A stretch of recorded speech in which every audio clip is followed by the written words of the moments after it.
Welcome back to ATL Day Ones. I am Tenitra. This is Jarvis.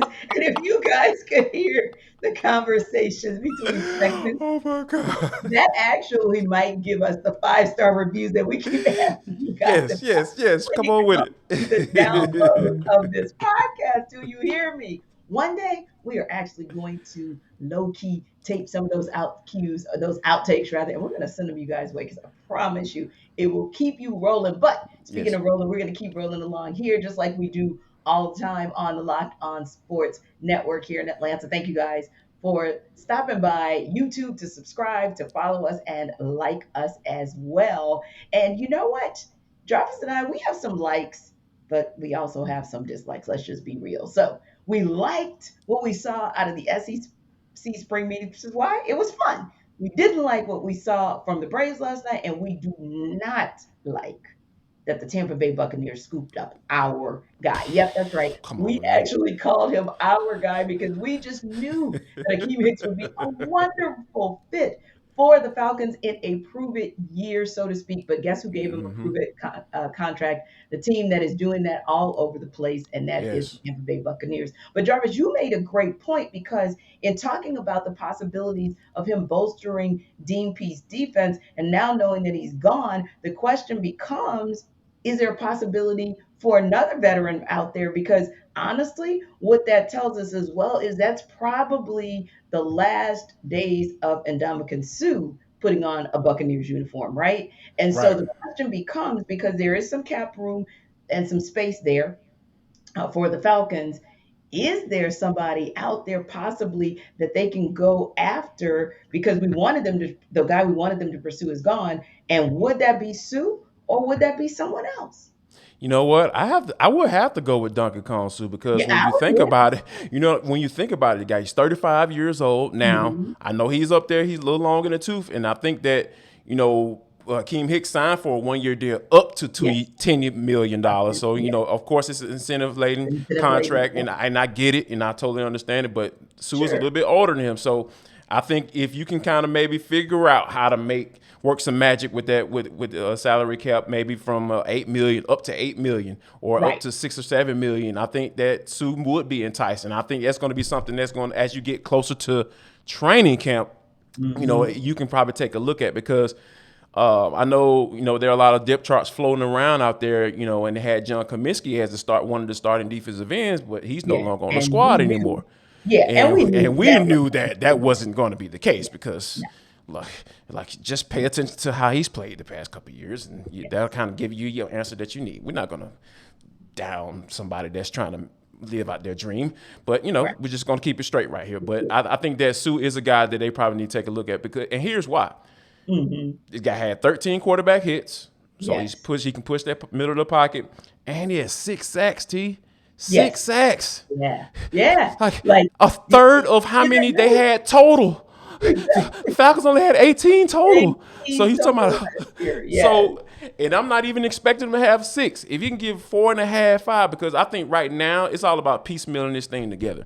Because Agreed. you don't have a designated guy that you say, hey, I know he can get double digit sacks. You got some Yeah. guys who may have some capabilities of that. They might have the Hmm. tools to get it, but it's all about putting it on the field, right? It's all about the Yeah. production. That's what Right. we talk about right here on this show. And I think that when you look at how if you frame it where, you know, if he doesn't get what he got you last year, and he's a Mhm. year older, and he may have slowed down just a little bit, even if you get me 3.5, 4 sacks, maybe even 4.5, I would be perfectly fine with the Falcons taking kicking the tire, so to speak, on the Donkey Kong Soup. Right. And right now, at that defensive tackle position, there are a very limited number of quality free agents that are still available. But there's another giant that the Falcons went after to give him maybe that proven Mm. contract in a Lorenzo Carter. So maybe you want to go after a giant by the name of Dalvin Tomlinson, because if you're talking about the fact that we're looking at just some higher productivity, if you will, right? Just Right. give me something. You at least had 3.5 sacks, right? Right. Yeah. Um, in back-to-back games, and so that's something that you can kind of think of, albeit from a couple of years ago. But there's some thoughts about him maybe being an option for the prove it year, if you will. And he's There you younger, go. So that could help you as well. And, when you look at the fact that we talked about, yes, we do want the player who's going to give opportunities to get the quarterback on the ground, but we also didn't want to take away the importance of affecting the quarterback in some way, shape, or form. And then you might look at somebody like, you might want to look going west, if you will, to a Mm-hmm. Shelby Harris and kind of seeing what he might bring to the table. Again, a little bit younger, if you will, but Right. maybe somebody who could possibly be available. That's someone you can look at. But ultimately speaking, I think the Falcons, still have some options out there. But I agree with you. If I'm going with maybe a proven commodity who still probably has something left in the tank, I could see him having a chip on his shoulder. I could certainly see Ndamukong Suh being that person. Now, you said it in the last segment, and we talked about it offline, and that is the fact that you're right. It is June 1st. And for months and months and months, we thought that this was going to be kind of a D Day. No Mm-hmm. pun intended. But we thought this was going to truly be a D Day, as in a Deion Jones type of D Day, right? Right.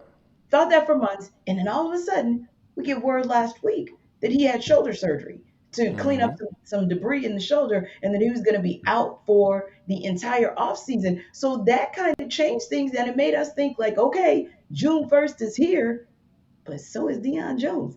He's still here. So where are we in that space in terms of thinking? Where are the Falcons going to go? Are they going to keep him? If they're interested in letting him go, Jarvis, do they even have as much leverage as they did now that we know about that offseason surgery? Where exactly are we now that we finally come to sort of this marker, or the sort of this line in the sand?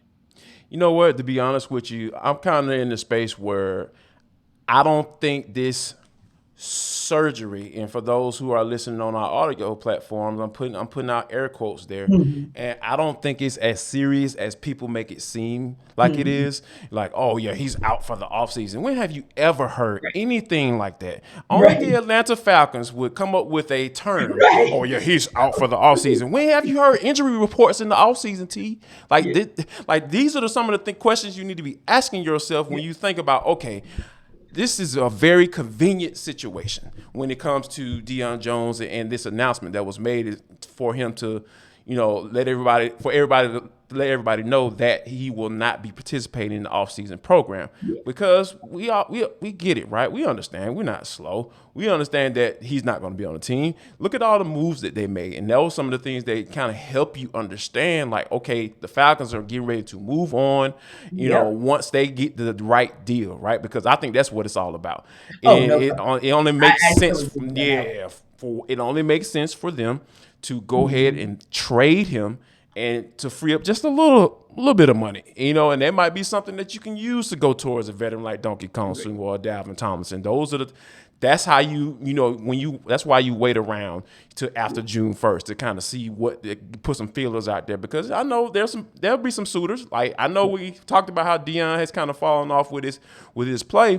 but I think it's something still there. Deion is a guy that I got a pretty good idea that he'll be motivated once Oh, the no Falcons trade question. him. Like, there is no doubt in my mind. Yeah, I know he's from around the way. You know what I'm saying? In Right. Louisiana. So I know that he'll be motivated if he gets another opportunity to go to another team. And I think the Cowboys will be a perfect fit for him, Yeah. because they have some issues with injuries and different and guys that necessarily don't necessarily know how to finish seasons. Yeah.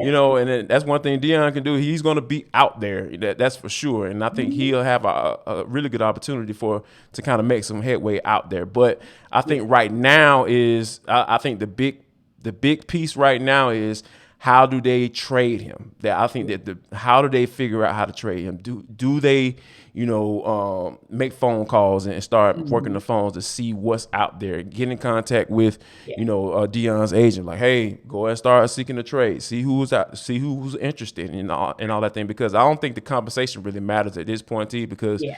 like you said, the Falcons got stuff to do, right? They got to figure out his contract situation. They got to figure out Mhm. how to get that off the books and take that L this year and not Yeah. wait around till next year.